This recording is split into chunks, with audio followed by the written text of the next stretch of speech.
Well, good evening, everybody. It's very nice to see you all here at the LSE on an evening. I'm Stuart Corbridge. I'm one of the pro-directors at LSE, and it's a great pleasure to be chairing this talk tonight by Henry Yeung. Now's the time, please, if you wouldn't mind, just to turn off anything irritating like mobile phones. Our speaker tonight comes from the National University of Singapore, as I'm sure that you all know. That's one of LSE's 5 global partners. The LSE is twinned, as it were, with Sciences Po in Paris, Columbia University in New York, National University of Singapore, Peking University, and the University of Cape Town. And Henry's talk tonight is the second in a new LSE NUS public lecture series. And the idea of this is really to try and provide a platform in one institution for work coming out of the other institution. NUS was very kind and hosted me back in, I think it was March last year, so it's particularly nice for me to be able to reciprocate tonight and chair Henry's talk. Henry was born in Guangzhou in China, but emigrated with his family in 1979 to Hong Kong and moved, I think, to Singapore in 1988. He did his first degree, a BA, at the National University of Singapore, and then took his PhD at the University of Manchester. I'm just talking about this. Henry's part of a very sort of famous group of economic geographers that were trained by, amongst others, Peter Dickin at the University of Manchester. And Henry joined the Department of Geography at the National University of Singapore as a faculty member in 1995 and has been Professor of Economic Geography there since 2005.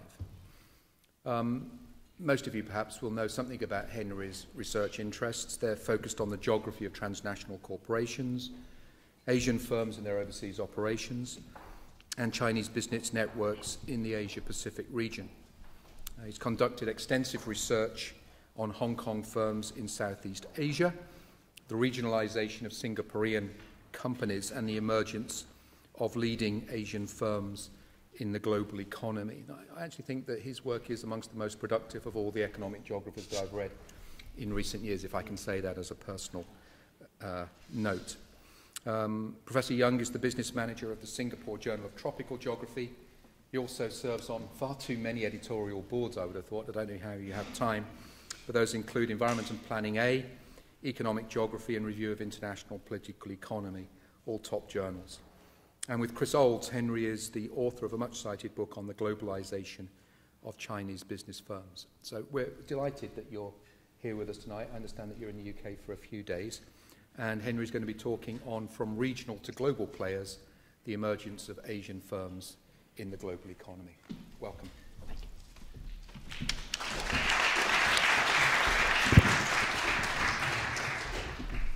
Thank you so much, Stuart, for your very generous introduction, and it's very nice to see you again.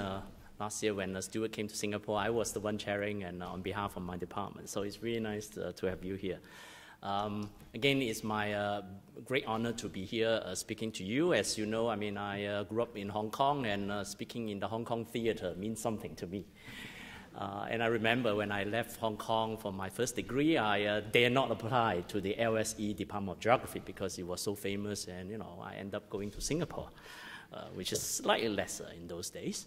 So again, I feel extremely privileged to be here at the LSE to give this lecture on behalf of my university in that sense. So I would like to thank the LSE for this invitation and my colleagues at the Regional Studies Association for flying me to London. All right, today I shall talk a bit about a kind of topic that I've been spending quite a bit of time in the past 10 years looking into some of the large companies coming from the Asian, newly industrialized economy. So in today's talk, when I refer to Asia or Asian firms, I mean East Asian firms, essentially from the 4 tiger economies of Hong Kong, Singapore, Taiwan, and South Korea. And if you're interested in China's firms, I can talk a bit maybe in the question and answer session. Okay, I will briefly explain to you why these Asian firms kind of matter, and then say something about their investment behavior pattern, as well as the emergence as transnational corporations, TNCs in short. I will try to explain how they have come to where they are through a particular analytical framework that talks about the integration between global opportunities and corporate strategies, and to a certain extent, towards the end, home-based advantages. As a geographer, we are interested in how specific regions, territorial states, and institutional setups matter in the development of particular corporate behavior and significance. Okay, let me move briefly to talk a bit about the significance of some of these Asian firms. I won't bore you with lots of data. I know this is the late time of the day, and I just flew in this morning, so I'm a bit in a drowsy situation. I will try. All right, I think it's quite important to know that actually 2 Hong Kong firms account for half of the world's fabric production. 4 to 5 Taiwanese firms are making most of the notebooks that we ever use. 2 Singapore firms are making $15 to $20 billion worth of offshore oil rigs per year, and so on and so forth. And global brands, I think many of you use Samsung, LG, and many other brands. So in that sense, I think we are talking about a group of companies which are not too entirely insignificant, to a certain extent not too unknown in today's global context. Of course, we know the IBMs, and I was told that Bill Gates was just here, so Microsoft, everybody knows. But equally important, I think these are the kind of the lesser, perhaps lesser known, but fairly significant companies in the respective sectors and industries. And that's the point I want to make today. But I think in the understanding of why they came to this global significance in their particular industry and segments, it's important to know that these are not just sort of acquisitions in terms of buying over other companies and then kind of take advantage of the existing assets of those companies, but many of these have grown organically as well in terms of domestic growth and then internationalization and so on and so forth. So I think what is important is to ask, from where, I mean, does country of origin matter, right? You know, where firms come from, coming from very different business systems. For example, we know Taiwan, Hong Kong, Singapore, and South Korea, although they were all called tiger economies, they obviously were tigers with very different stripes and colors. So I think in that sense, again, we are talking about very different home-based, significant system differences, and we need to talk about some of those differences when it comes to understanding how these firms internationalize and become significant players in the global economy.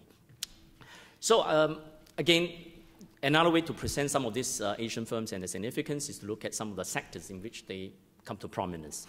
In the information communication technologies, ICT industry, I think Taiwan and South Korea, and to a certain extent Singapore, have become very, very significant players in the global economy today. Taiwan, some of you, if you're from Taiwan, you obviously know of companies like Hong Hai, Guangda, TSMC, Taiwan Semiconductor Manufacturing Corporation, UMC, and Acer, the computer brand some of you know of. South Korea, again, Samsung and LG I mentioned. This is in the ICT industry. In marine engineering, for example, there are 2 Singapore companies which are very, very significant, Keppel and Sembcorp.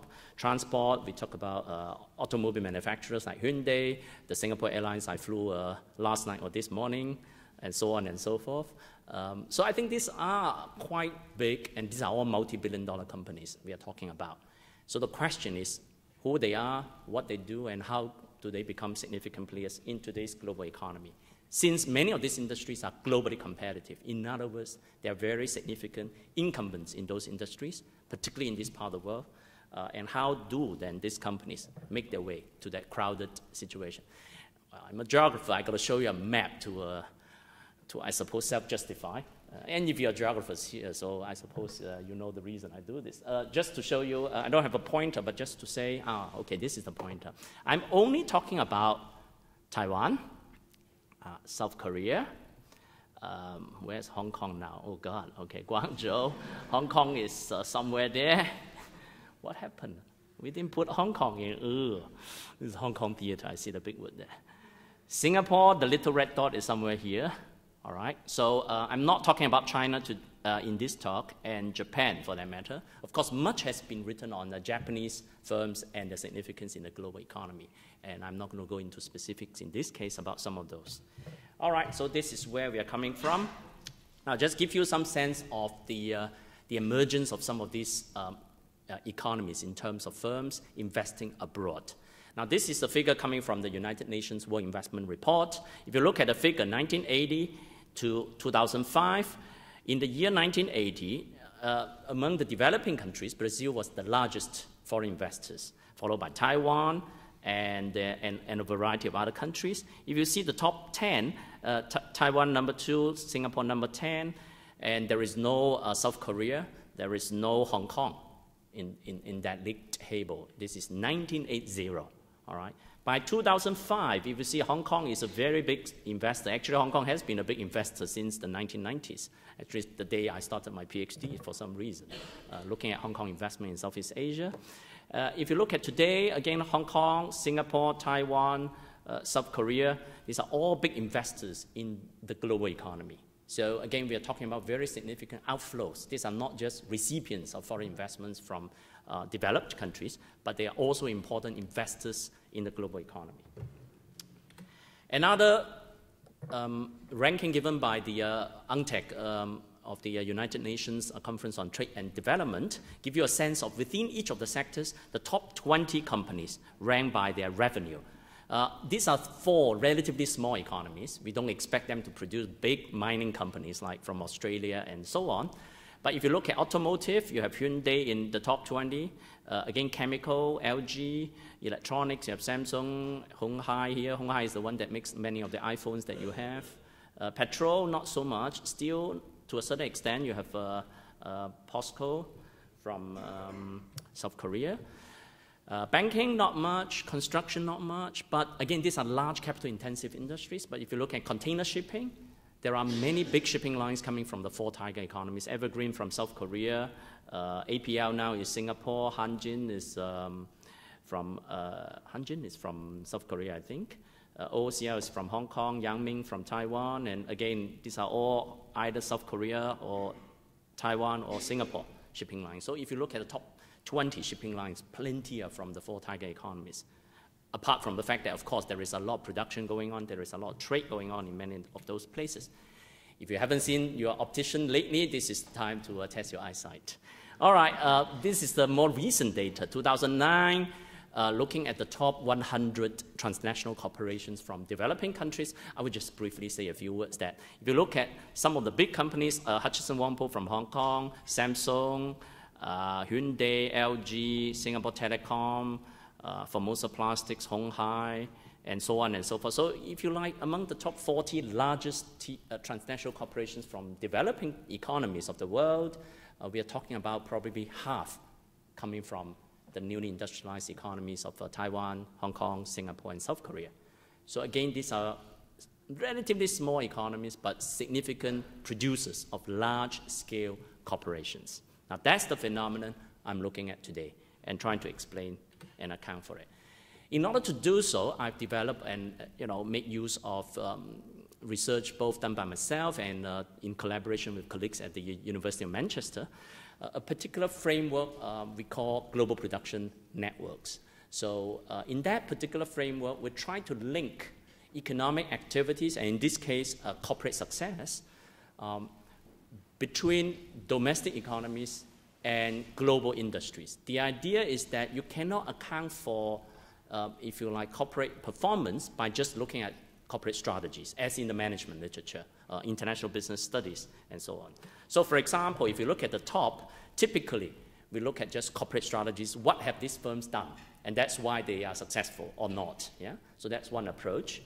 We argue that actually you've got to start with global production networks. You've got to start with global industries and ask yourself, what have been changing? And in what ways those changes create an enabling context, market opportunities, technological upgrading possibilities for these firms to take advantage and, of course, pursue certain corporate strategies, if you like to get it right. But even in the context of firms doing the right thing, global industries are opening up, windows of opportunities available, you still may not make it. Why? Because, again, you may come from the wrong economy in a sense that your domestic political economic setting may be either wrong or bad or not conducive to your participation in the global economy. So I think this triangular framework, well, I mean, it's quite mundane triangular, essentially try to bring together domestic conditions, global changes, and firm-specific advantages, strategies, in order to understand the particular success or failure, in this case, of these NIE economies and their firms. Okay, so let me explain in a bit greater detail. So what do we mean by production networks and what do we mean by global production networks?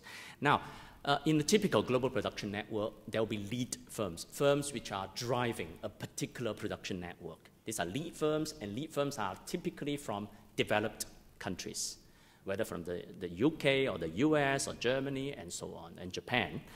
And in our framework, we define lead firms as firms which are able to control the market through either product or market definition, means they can define the market. So typically, you think of Apple as a lead firm, all right? And a whole range of strategic partners that Apple engages with are part of the global production networks of Apple Computer.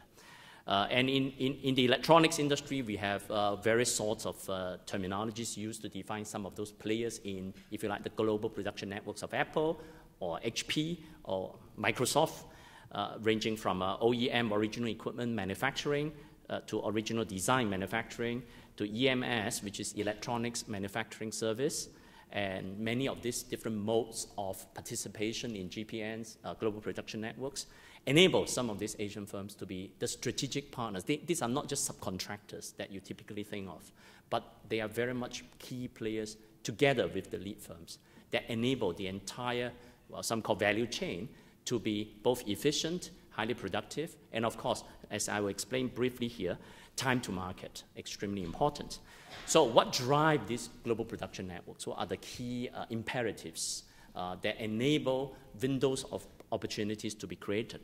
One, as we argue, is cost. Now, of course, we know very well today, products are becoming more complex, whatever products you're talking about, and one singular lead firm cannot do everything by itself. We kind of know that now. And hence, there is a great deal of this integration, vertical specialization of production activities, and hence, there are more opportunities created for other firms to participate in the production of one particular thing that enable, for example, cost to be maintained, relative cost, competitive cost. So in this case, we know of this, and I think there is a whole literature that talks about the new International Division of Labor since the 1980s that talked about relocation of manufacturing activities to developing countries, in this case, East Asia. And of course, typically today we think of China as the global factory, but of course, many of these four tiger economies were there before China was opened up and were the recipient of this relocation of production activities, essentially in search of lower costs of production.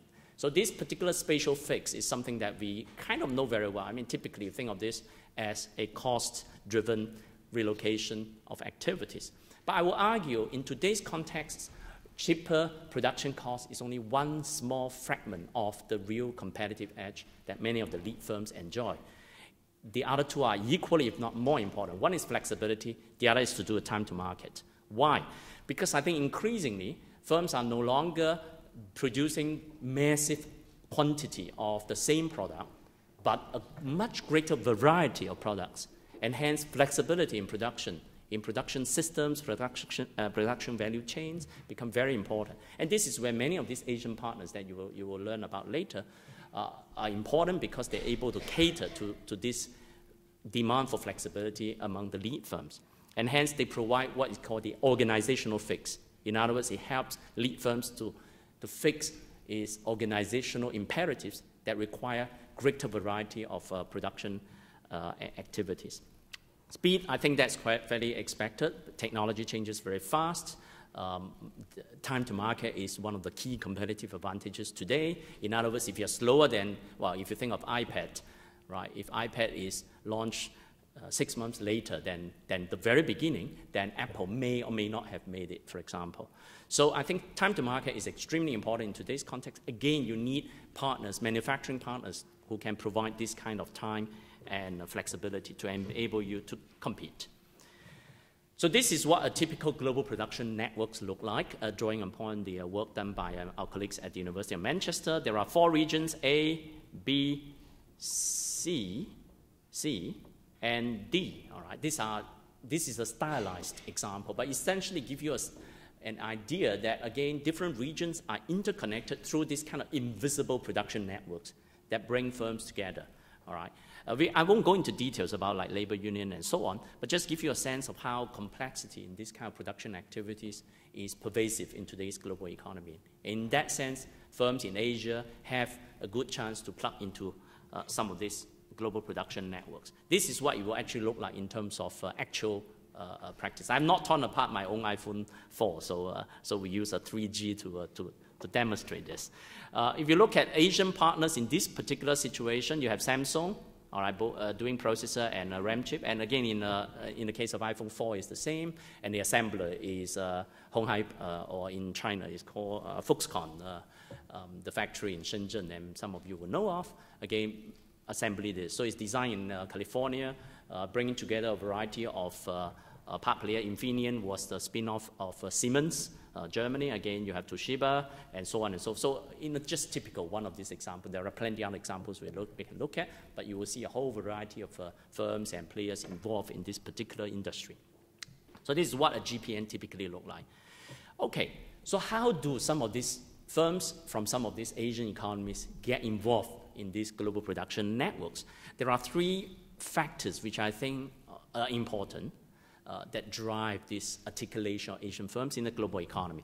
One is to do with the idea of transnational communities. And this is not just migrants who return home, but these are technologists, entrepreneurs, and in fact, some of you, I would imagine, after completing your study, you work in the Cambridge corridor, and you learn some of the latest technologies and participate in some of the most important, significant software developments in that particular industry.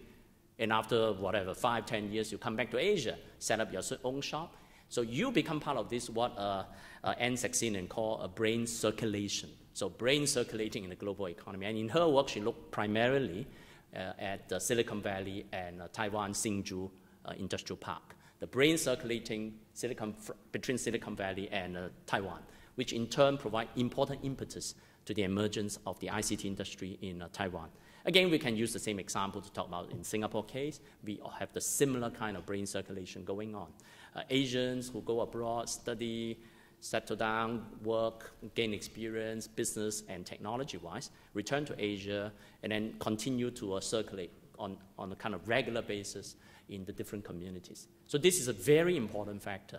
And I think I really don't have to say more. I think many of you will embrace this. So a second point is that, okay, you have the human resources, right? But as I said earlier, if the global production networks have not been opening up, again, lead firms themselves are taking charge of the entire value chain, then there is no chance, there is no opportunities offered for you, right, or for some of these brain circulating back in Asia to set up shops, put it in simpler way. And this happened primarily in the 1980s onwards, when many of the firms in the electronics industry, in some of the other industries, were beginning to specialize in particular market segments, and normally it's in R&D, design, and to a certain extent post-sales services, and leave the entire chunk of manufacturing activities to some of these Asian partners. So I think that changing form of industrial organization matters significantly by providing a very important window of opportunity for some of these Asian firms.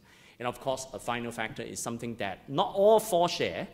3 of them share quite similarly, which is South Korea, Taiwan, and Singapore. All 3 economies pursue active industrial policy. By that, it means the state intervene in championing through a variety of means certain kinds of industries, if you like. So those industries benefit from state involvements, institutional support, and so on. Hong Kong lesser, and we can go into details later if you're interested.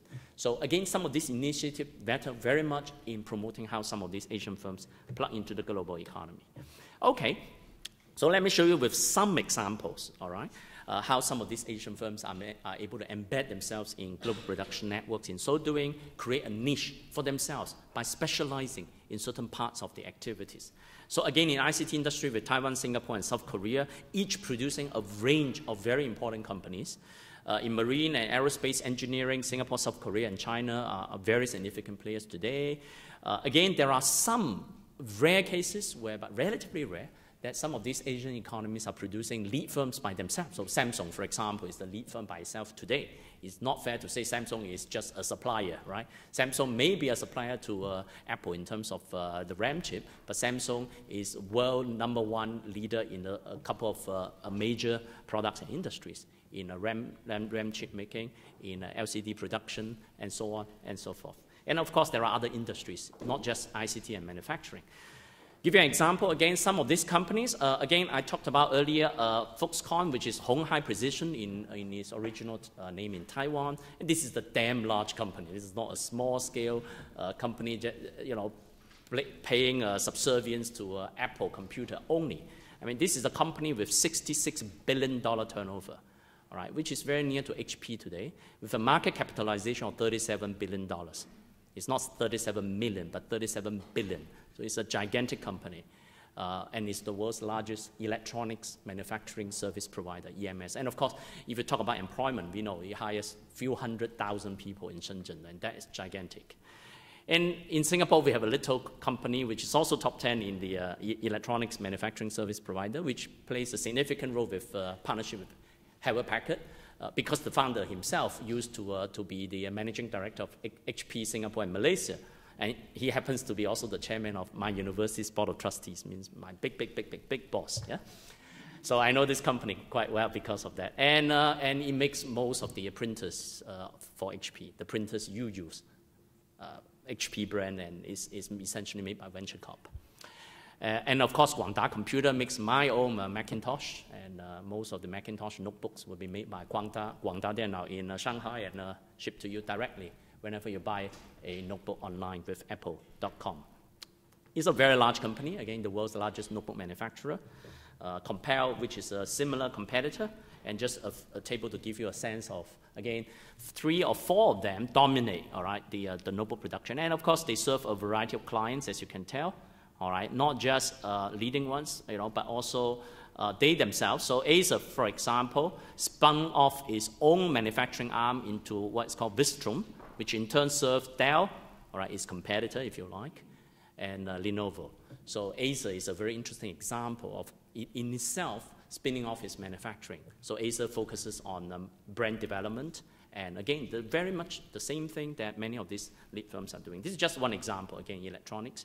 There are many other examples, we can go into details, which give you a sense of how some of these Asian firms specialize in manufacturing activities. So like Taiwan Semiconductor Manufacturing Company is the world's largest wafer fabrication, or I should rephrase, independent wafer fabrication company, because the largest is actually Intel, but Intel actually designs and makes the chips, but TSMC doesn't design, it makes the chips for everybody else. Capo is a very large offshore oil rig production, and then you have other specialized service providers, whether in terms of testing in the electronics industry or Singapore engineering, technology engineering that does aerospace. You have trading companies like Olam and Hong Kong's Lee & Fung, Olam from Singapore, Hong Kong's Lee & Fung. These are, again, very, very large, dominating, again, respective industries, you know, respective categories. I know Olam in Singapore, for example, cashew nuts. If you eat cashew nuts, you're bound to have been, the nuts will be bound to have gone through the hands of Olam, all right, whether it's in your Cadbury chocolate or whatsoever, all right. They basically dominate the trade. Same goes to some of the shipping line, and there are many others. I can go into details. Just want to give you a sense of, again, the relative significance of some of these companies. These are 3 Singapore companies.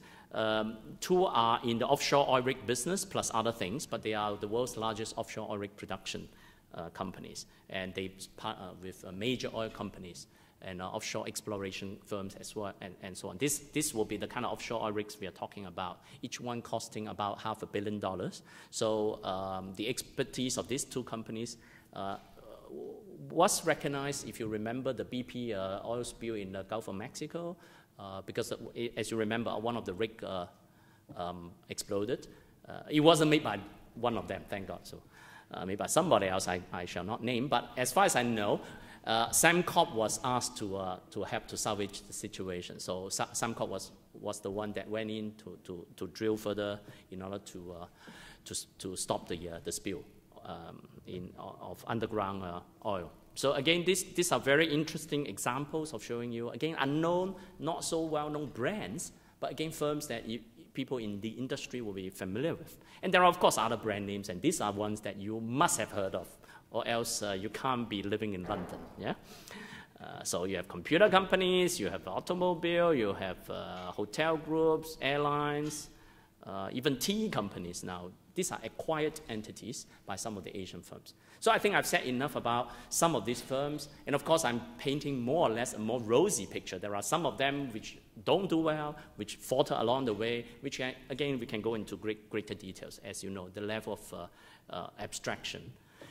And again, this gives you a sense of the size and significance. I mean, Samsung is so big now. I mean, it's $138 billion turnover and 100-something billion dollar market capitalization.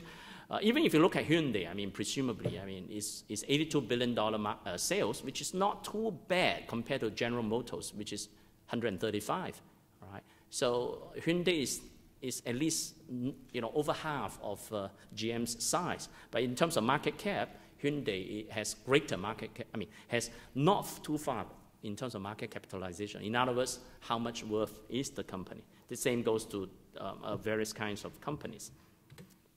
So just to wrap up by saying that, okay, I've said something about how reconfigurations of global production networks has opened up opportunities for Asian firms. I've said something about what these firms have done in terms of the various either specialization strategies they have done or partnership that they have developed in relation to their lead firms within certain production networks. Now I just want to focus on the last leg of this triangular framework, which is to do with place matters, geography matters in that sense of the word. Where these firms come from matters, all right? Because, again, the unique institutional political economic setups in those places play very significant influences. And of course, in this university, you have one very, very influential scholar who has written extensively about this, and he's Professor Robert Wade, as you know, at the LSE. I grew up with his work, I mean, when I did my PhD, reading his Governing the Market book. So again, if you look at, you know, the work done by Alice Amsden, Robert Wade, and many others, looking at some of the East Asia, and in the US, you have a sociologist, Peter Evans, and they have written quite extensively about South Korea, Taiwan's industrial policies, you know, from the 60s, 70s, all the way to the 80s, and how those policies engender particular industrial champions. They call national champions. And this is what typically we call it a developmental state, a state that is geared towards development, economic development, by pursuing, in fact, active industrial policies to the extent that it's no longer invisible hand, right? I mean, you know, Adam Smith calls it invisible, but in the case of the developmental state, they make the hand very visible. You can see it, okay? Because it's right in your face, so to speak. If you don't perform, the state will withdraw. It's subsidies, incentives, grants, and so on. But this is in the days when many of these economies were still not quite democratic as they are today, and the state and particular person and particular institutional setup had tremendous power and authority in terms of executing some of those industrial policies. And that result in pretty divergent outcomes, all right, among the NIEs. So Hong Kong did not pursue that active industrial policy, and as a result, very few of these major firms came from Hong Kong. Rather, Hong Kong specializes in property development, financial, and so on and so forth. Another interesting point is the idea that since the 1980s, particularly with the development of mainland China, it creates tremendous opportunity for, if you like, inter-regional or intra-Asia interaction among some of the economies, so that there is a great deal of sub-regional integration going on in terms of production systems, and open up tremendous opportunities for some of these East Asian firms, which by the 1980s and early 1990s, will have already occupied a certain market niches. So if you look at Taiwan, for example, Taiwan has successfully established itself in you know, the middle to northern part of China, and to a certain extent southern China as well. Singapore also, we have nearby, you know, what is called the Singapore, Johor, and Riau Island in Indonesia, a growth triangle.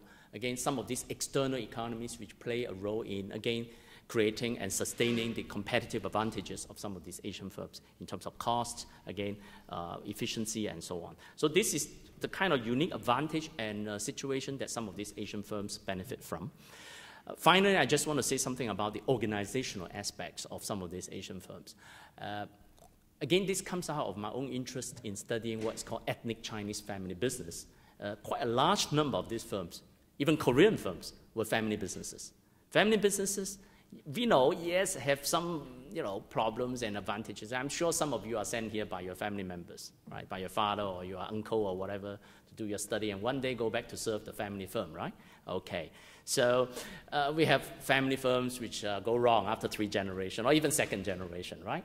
But equally, I think in the case of some of the ones that survive and have done well, there is a particular uniqueness in family business, which is to do with the idea of longevity, right? I mean, the idea of family business is to make sure that it lasts generations and generations. Again, I'm not saying that family business is unique in East Asia, all right? I mean, we have Italian firms which have lasted 12 generations. I mean, there is a whole federation of family business networks, I know, and the longest is Lombardy, apparently. It's like 13 generations now, all right? So the point is this phenomenon is not unique to East Asia, but many of these East Asian firms tend to be family businesses. And hence, it holds a kind of longer-term investment horizon. And because of that, it's not subject to the usual quarterly capital market constraints that typically Anglo-American firms face today. Quarterly report, and hence, again, short-termism in investment horizons. There are others which are non-family based, but again, conglomerates which benefit from, again, intra-group subsidies, cross-subsidies of one division which may be domestically oriented, be able to extract good profits to cross-subsidize its internationalization, and hence outcompete some of these competitors in the global economy. Again, we can go into specifics, but just want to say at a kind of broad scale, we can see some of these dynamics going on. So in conclusion, I just want to say that if you look at this lecture so far, it seems that you cannot boil this particular phenomenon down to a singular factor. Now, I know, I mean, in the social sciences, we like to find the most important determinant, right? The most statistically significant factor or whatsoever. But I think there is a danger in doing so, because while we can create very nice and elegant, if you like, analytical outcome, we lose picture of reality. Realism matters, I think, in this particular context.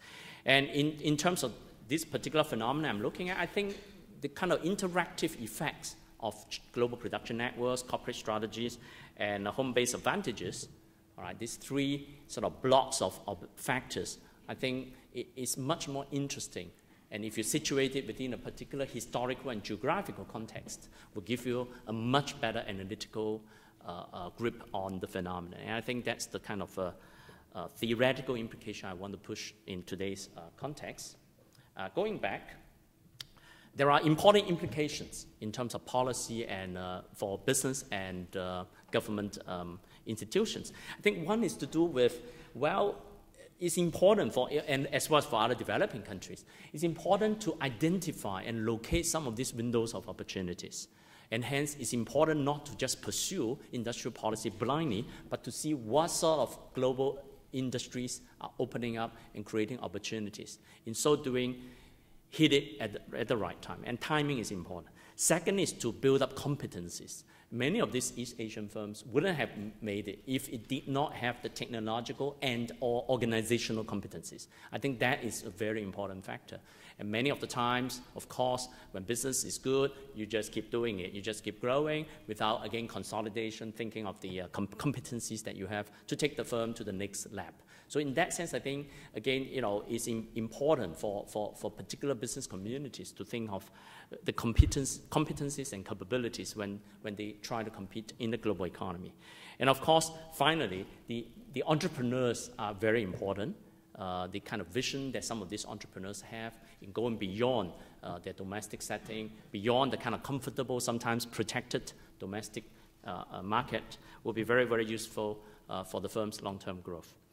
Okay, I just want to end by saying that, well, despite all this, there are problems, there are pitfalls, there are obstacles when some of these firms go into the global economy, sometimes over-diversify, all right, and do things that they do not have really the necessary competence.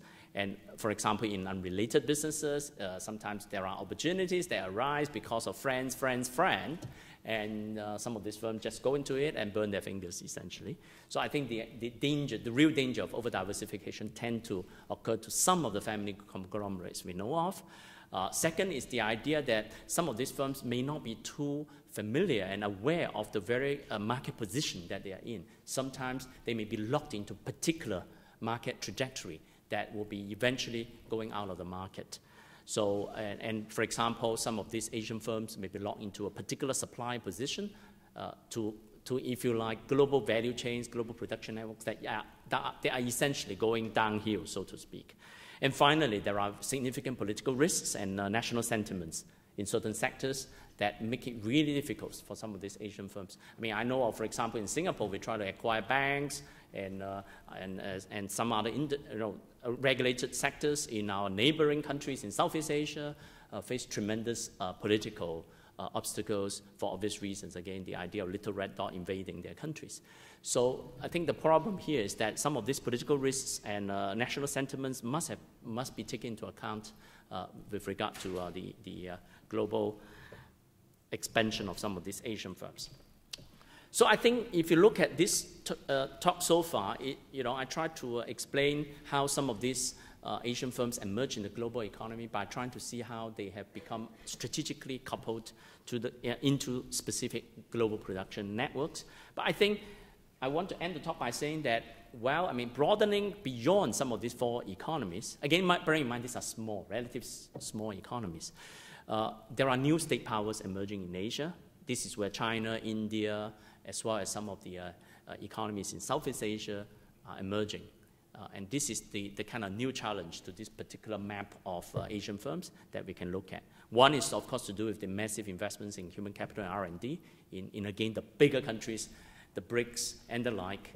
Another is to do with the rise of the sovereign wealth funds that some of these economies, and of course, if you think of the Middle East as well, have tremendous national wealth that is locked into particular financial institutions known as the SWFs, and some of these sovereign wealth funds have a very different way of engaging with global firms. And I think that is also a topic that will become very significant, and some of you I know is interested in that topic. So on that note, I shall end. Thank you very much.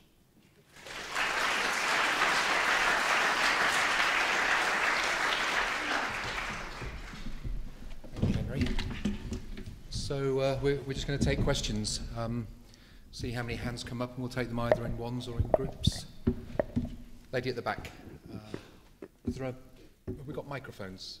Yeah. So if you could just say who you are and introduce yourself, that would be nice. Hi, thank you so much for your talk. My name is Maria Carvalho, and I'm a PhD student at the Clement Institute. My question has to do with the innovation capabilities that are being developed in East Asia. And normally in very highly young industries which are innovation intensive, they keep on saying these technological breakthroughs will happen in Western economies. And as you know, with innovation, place does matter as well.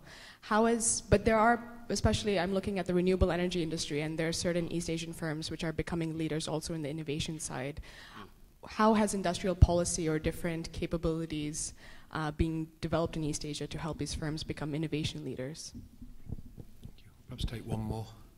There's a gentleman here. Yeah. Thank you. Hello, I'm Adiwan. I'm a PhD student at UCL. I want to ask you about the role of research and development in Asian firms. Are they as large as European or Western base, or it's just only a supplier for, it's only part of the value chain or the supply chain from the Western firms? Thank you. Take those two. Okay. Now, I think the first question has to do with how does industrial policy in some of these East Asian countries or economies matter when it comes to, for example, the renewable energy sector. And I think you are probably thinking of China as well as Taiwan. Okay.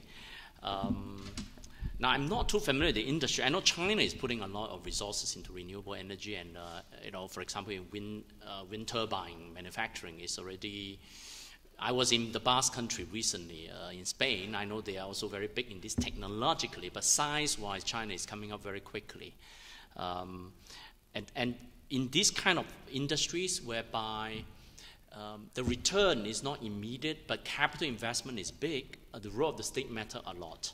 And again, this is the time when, if you like, domestic states that are reasonably well endowed financially can make and break in terms of the way in which some of these firms emerge. So I think the advantages that some of these East Asian countries' economies have. Again, you know, sometimes I use countries' economies a bit tricky because I've got Taiwan here and then Hong Kong and all these economies. Countries, I'm a bit confused. So, so I would say in terms of innovative capabilities-wise, industrial policies matter particularly in industries that are fairly new to some of these economies.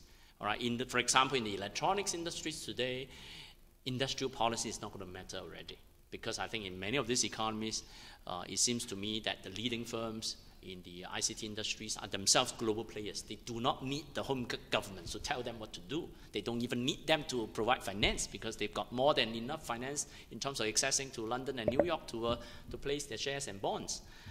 So I think in that sense, new industries like renewable energy will benefit from industrial policies. And I think in a way I can see the same in Singapore's environmental engineering kind of industries. Again, we put in tremendous in that sense.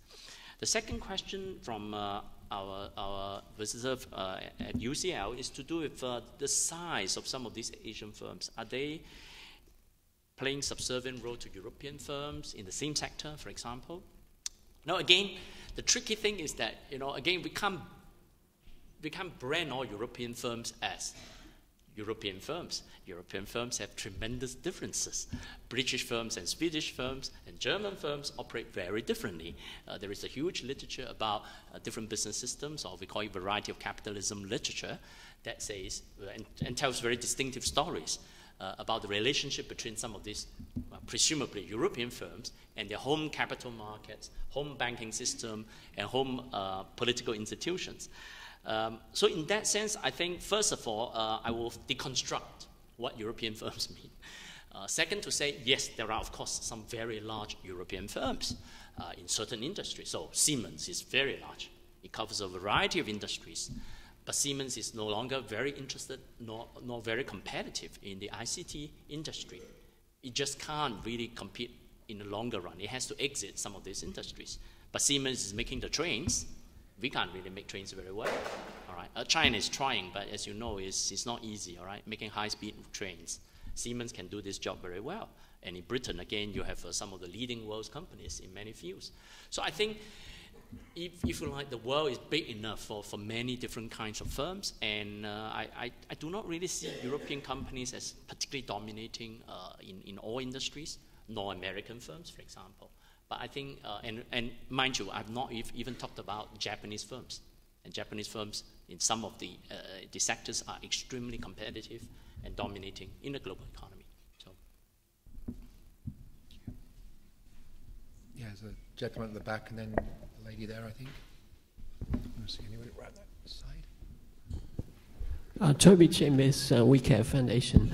I'm going to set a little challenge for you, actually, because looking at your experience from Asia, what would you recommend if you were advising Greece on how to revive their economy? What would you say to them? Because it does appear to me that one particular issue is this developing sort of global network partners, and that's where probably Greece hasn't really is failed quite dismally on that score. And also on a kind of political front, there's been a lot of issues with trying to keep Greece actually into the euro, but long term, you know, is that policy really beneficial to Greece itself? Hello, I'm Carol Look, who's a master's student here at Geography. My question is concerned about the survival of the small and medium-sized enterprises in Asia, especially in Hong Kong and Taiwan, which they have actually contribute to the majority of GDP there. In your talk, you talk about, you know, how the big Asian firms being able to specialize and move up and take advantage of the global production network.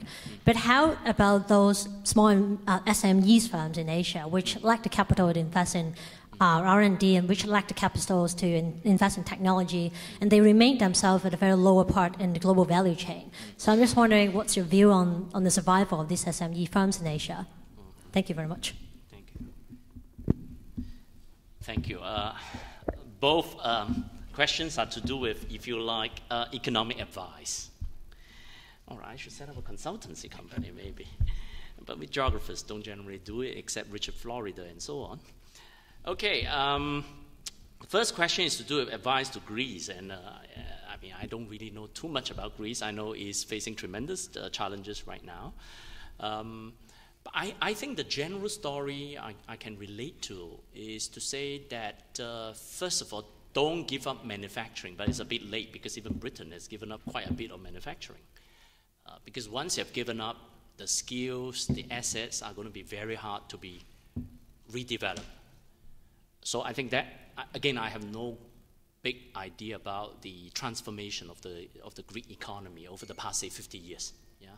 So I don't exactly know what the Greek economy looks like, so to speak. But I would imagine that, I mean, I don't know of too much manufacturing capability, for example, out of Greek companies. Maybe it's just a wrong impression. I don't know of many global industries that Greek firms have a big role in, with, of course, exception. I know of shipping. Greek companies are very strong in shipping. I don't know what others, industries. So I think, again, I'm not, giving advice on finance, monetary policy and so on, and hence what to do with the Eurozone matter. But I think, to be connected to global production networks and play a role in that value creation and retention process, every partner, every locality must bring value to that. And either through having a market or, and in this case, Greece doesn't have the size of a huge market, or bringing technologies and expertise. Again, that part of it will be something that, again, having continued manufacturing presence will again create that possibility. So I think I really don't have anything very concrete to offer except to say, well, maybe perhaps it will be better not to be too deindustrialized too fast. I think that's the danger that many European economies are facing. I mean, Germany is doing well primarily to a certain extent. That is manufacturing capabilities remain as strong as ever. And Japan is the same. Right? The manufacturing capabilities in these two economies are extremely powerful, and so on and so forth. And the second question is to do with small and medium enterprises. And I think she's extremely right that in both Hong Kong and Singapore, it's said that the SMEs are the backbones of the two economies, which is true. In today's talk, I focus on the large firms primarily because these are firms that have entered into global industries and outcompete their competitors from all over the world. So, many of them actually are very well integrated within their domestic production systems, and hence that's where many of the SMEs play a very significant role in supporting some of these large East Asian firms. What can we do to help some of these SMEs? Now, this is again a tricky question because every SME in every part of the world will want more help, one way or another. You go to America to ask an SME, then he or she or they would like Obama to provide some particular technical and financial support. If you go to, of course, in East Asia, we have plenty of SMEs. I think it's always a tricky question, how much can the state help? All right, the state can help through perhaps some kind of technological and human resource upgrading programs. I know in Singapore we have a relatively successful what is called a LEAP, a local industrial upgrading program, I think it's called. That the Singapore government tried to link up SMEs in Singapore with foreign firms that come to Singapore, and in so doing provide incentives, whether financial or tax, to enable some of these local firms to be able to move up, all right, the value chain in order to be, if you like, preferred supplier partners of some of these foreign firms. And eventually they grew. I know one very exact example that started off as a SME supplying to Seagate, which is the world's #1 hard disk drive manufacturer, which has had huge investment in Singapore, to make its base plate. You know, every hard disk has a base plate. The plate has to be precision engineered, and this firm started small, supplying to Seagate as one of the many suppliers. Eventually, it did very well, grew very successfully, of course, borrowed more finance from the state, and eventually now become public listed firm that actually supply the vast majority of Seagate's hard disk drive base plates. So in that sense, I think there is a trajectory for SMEs to grow. But I think the question is, partly the favorable role of the state in terms of support, as well as, again, the entrepreneurial visions of some of these SMEs. I think that's important. Yeah, in the front. And the gentleman at the back, yeah. Thanks. I'm also a master's student from the geography department, and my question is, while having the huge dynamic markets and growth opportunity of Asian markets in mind, why is it still attractive for Asian firms to go global and therefore enter in less growing and high competitive markets? Good. So right at the back, please.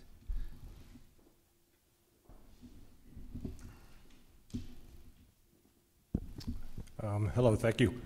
I met a school teacher in Nepal recently who posed a question about which path his country should take, that of China with an emphasis on economic development and maybe less on freedoms and democracy, versus that in India with an emphasis there on democracy and freedoms, but maybe a less guided economic plan.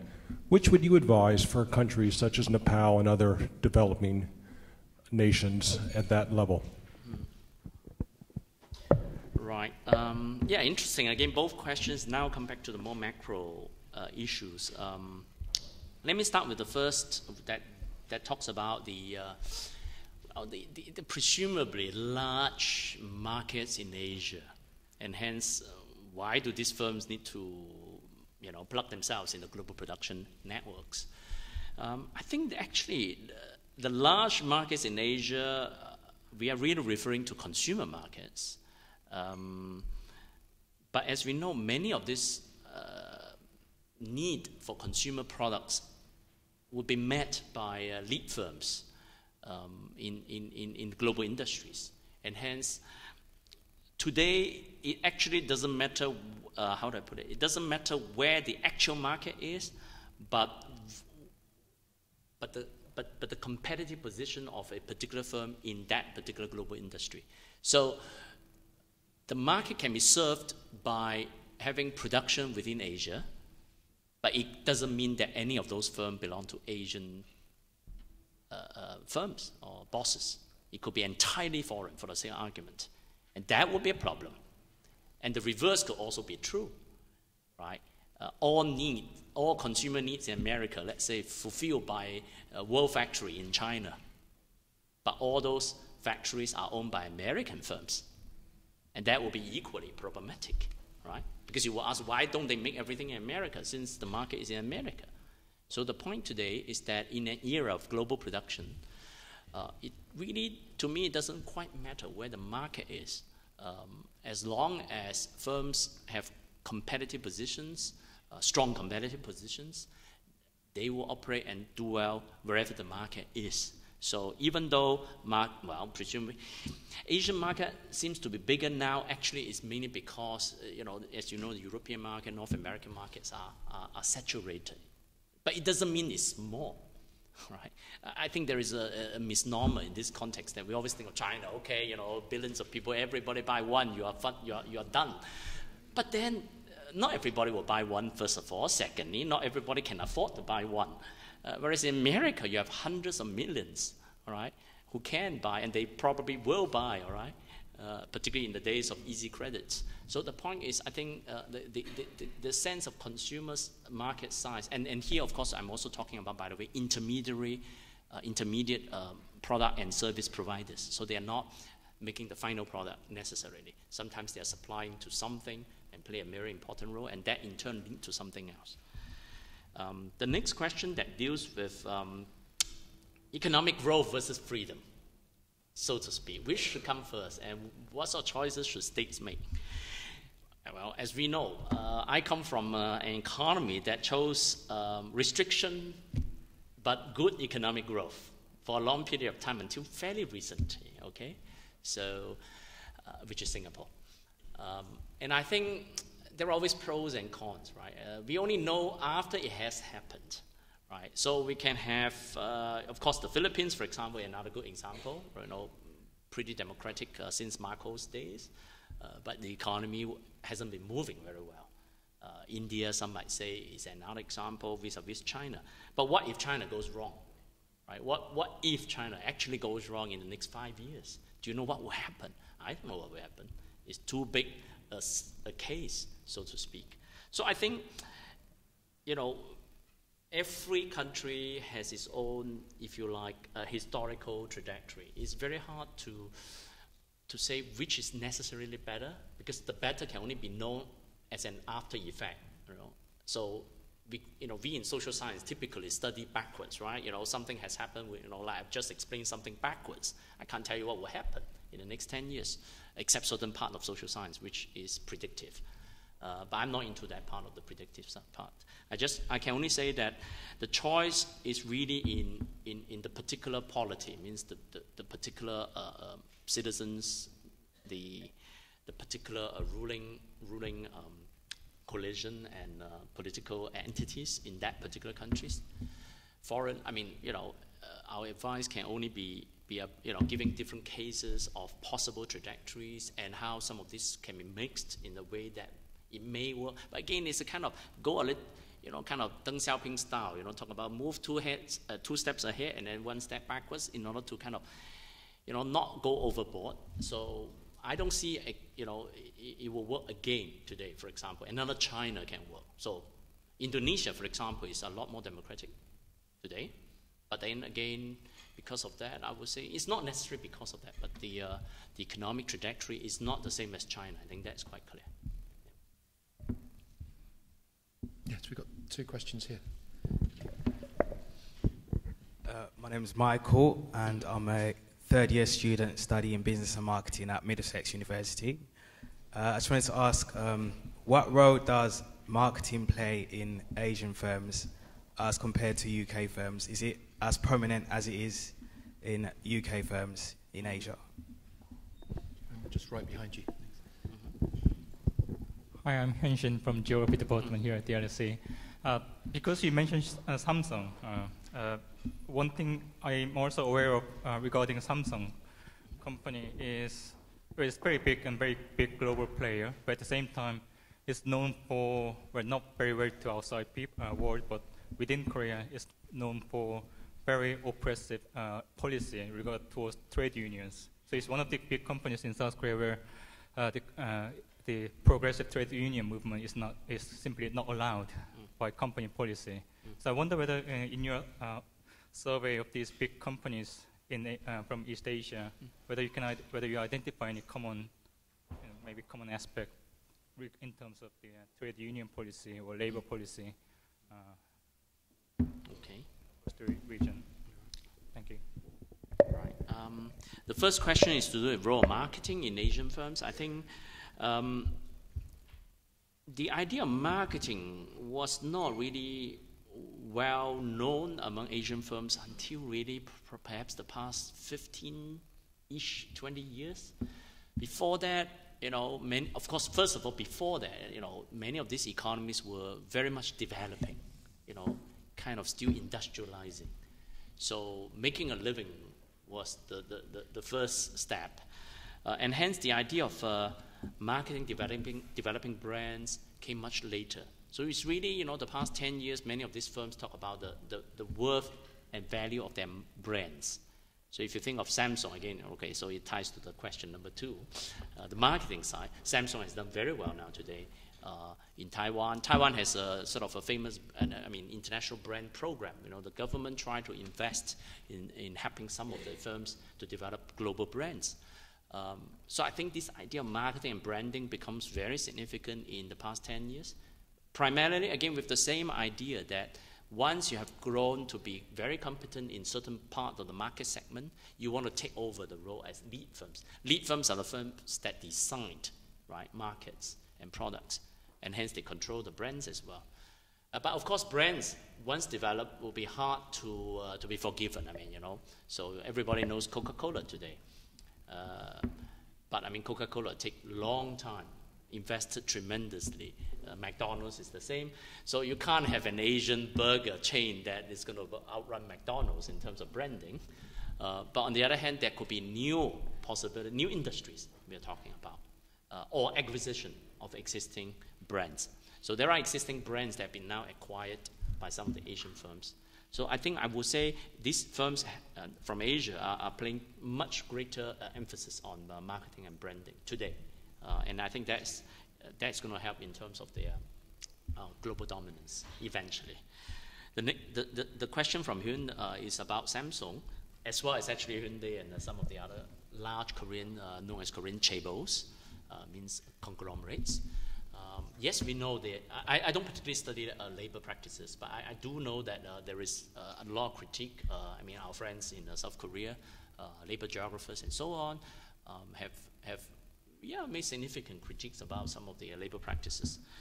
But of course, in a way, one might argue the ability to keep a lot of, for example, Samsung still keep quite a lot of production within South Korea. Partly is because it's able to navigate labor costs and labor controllability issue. So if, for a say argument, if we have the entire, say, American labor practice imposed on Samsung in South Korea, then I would imagine Samsung will relocate everything out of South Korea, because you just can't do it. I mean, with the same pension system and so on, it just can't work. Or production. So in that sense, it's a tricky question. It's which should be done first and how is to work out. But I do acknowledge that many of these Asian firms, at least for the initial period, benefit from oppressive, terrible labor practices in the domestic economies. And then, of course, things gradually change over time. And the case of Foxconn in China is a very good example. I mean, over 1 year ago, I mean, somewhat 20 workers committed suicide in the factory, and many of you will have heard of, again, exposing some of these major issues. Yeah, but it takes time to rectify some of this. Yeah. We've got time for another round of questions if there are a couple left. Gentleman there. Maybe one person wants to go last, yeah. Hi, thank you for speech, Professor. My name is Gavin. I'm a master's student here. I have a question about the culture of Asian firms and how the way they do business. Many talk about Asian firms, Asian people. They emphasize a lot on personal relationship or 关系, especially for Chinese firms. So, do you think it carries more benefits or negative effects on the success of Asian firms or Chinese firms especially? Thanks. Right by you, I think. Yeah. Hello, my name is Jürgen. I'm a PhD student here. I wanted to come back to your triangular model, which I found very fascinating. Which of the 3 points or 3 key elements is what I think what somebody else, or similar aspect raised? Which of the 3 points you think is the key trigger? Is it like the international global aspect or the domestic market? Since if we look back in the 1970s, the Park government, or it was in the 1980s, against all advice, he introduced shipbuilding or massively in South Korea, which seemed to work well at this point. So yeah, your thoughts about this. Is there anybody else that's burning to ask a question before we? Okay, so we'll take these two, Henry. Okay. Thank you. Let me start with Gavin's question, which again is very pertinent on the role of Guanxi. Someone around there? No. Okay. I can't see that. But. On the role of Guanxi and I think relationship. I mean, I think it's fair to say, first of all, again, I just want to demystify a little bit by saying that the role of personal relationship in business is again not essentially Chinese, not Asian. We have old boys network in this part of the world. In America, in the earlier days. So it seems, and in today's Italy, we still have lots of relationship-based business transactions, let me call it this way. except of course in the Chinese culture there is a term, right, known as guanxi or relationship. Okay, it seems to me this particular mode of social organization or business is more prevalent in an economy where, if you like, property rights and institutional structures are not well defined. So you see, I mean, I tried to, I mean, actually I started off my PhD with very strong cultural belief that, you know, oh, we are Confucian, so yeah, we rely on this and so on. And then, you know, after I wrote my thesis, then I realized it's garbage, so don't read it. Actually, I think we tend to self-culturalize ourselves and think, I'm Chinese, so of course I depend on guanxi. But actually, I think then the more I realize, hey, but when I meet Chinese elsewhere, maybe guanxi doesn't matter as much, right? Why? Because I think as these four economies we are looking at have become very, relatively more mature today, right? Mature economies. Again, China is different. China is still growing, emerging, and so on. But if you look at Taiwan, Hong Kong, Singapore, and South Korea, the systems have been much more developed today in terms of the institutional system. In terms of the economy, again, these four economies are much more developed today. So the reliance on guanxi will be similar to, well, I would imagine if you think of the city of London, the bankers, they know each other too. They also go to the same club, I mean, not all, I mean some of them, and hence they engage in business with each other. The same will happen in Hong Kong, I would imagine. The same will happen in Singapore's financial market. It's nothing unusual. But I think the reliance on guanxi or guanxi-based transactions tend to be higher in the early stage of economic development.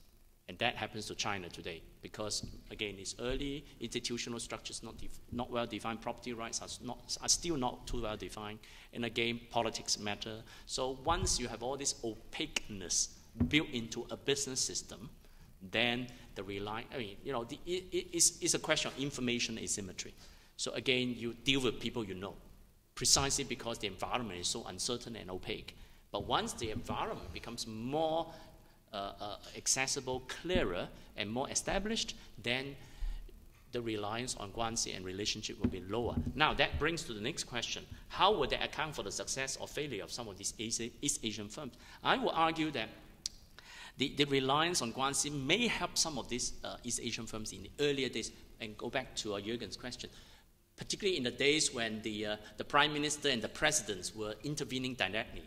In other words, you know, the firms that were privileged by the big bosses, right, could gain an advantage in access to capital, access to even export licenses, or even license to open shop in particular sectors, all right?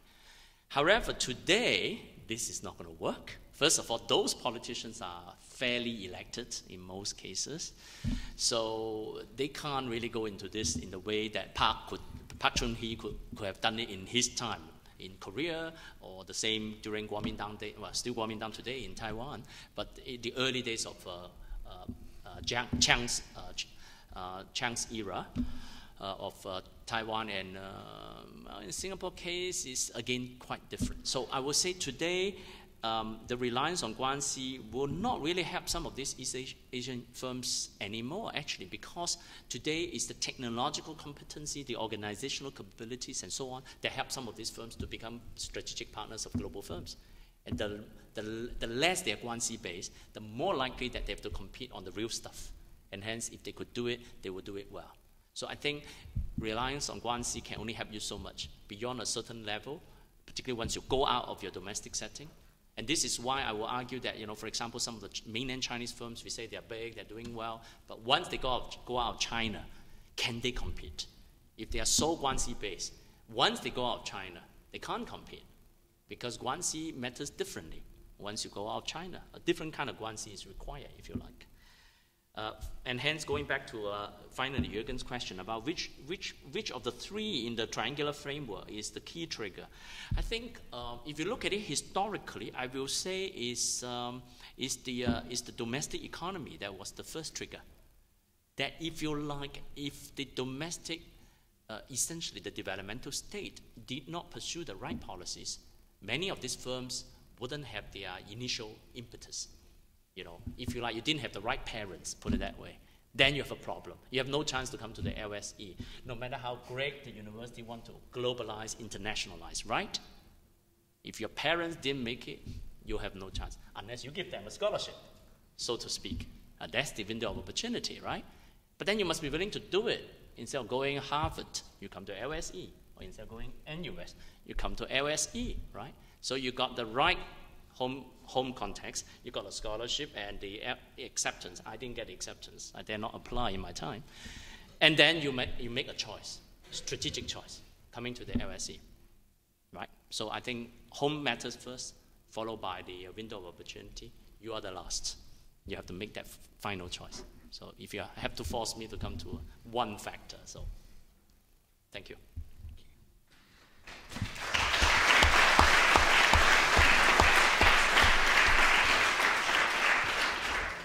I'm sure you'd have got in if you'd applied. Let me just thank LSE event staff for putting on tonight's event. It's always done so efficiently. Thanks to everybody that's come out tonight, and particularly those of you that asked questions. Thanks institutionally to you, Henry, for linking NUS to us more directly. But particularly, I mean, it's astonishing. I mean, Henry's got off a plane this morning from Singapore. I'm wrecked when I get off a plane from anywhere. And I think you've given a tremendously fluent, articulate and thought-provoking talk that we've all appreciated. So thanks very much. Thank you. It's Singapore Airlines, I suppose. Now we're going to take you to dinner.